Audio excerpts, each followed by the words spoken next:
Hey everyone, today we are going to solve the LeetCode question, check divisibility by digit sum and product. Okay, the description is telling what to do, so let's jump into the code directly. So first of all, create a total. This is 0 and a product. So this is 1. Do not set 0 because this is a product. So if you set 0, so this variable is always 0, right? So we should put 1 here. And then we need a copy of input array, not input number. So let's say copy equal n. And then while n is greater than 0, we continue. So first of all, so let's say digit equal. So we want to get each digit right, one by one.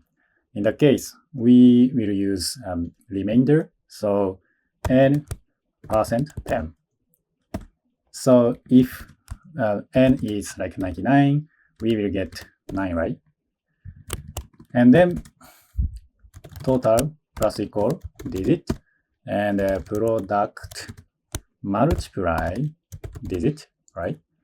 And after that, so next, if 99, so we want to get, so second 9, right? So I mean, we want to eliminate the right 9 here like this. So in that case, we can do just like this. So n divide 10. Oops. 10. And then after that, return. So now n is, I think, 0, right? So that's why we need this copy. So copy. So we use a remainder again, %, and total plus product equal 0. In the case, we should return true. If not, we should return false. Yeah, so let me submit it. Yeah, looks good. And the time complexity of this solution should be order of n, and the space is, I think, 01. Yeah, so that's all I have for you today. Please support me with the actions such as comment and hitting like button. I'll see you in the next question.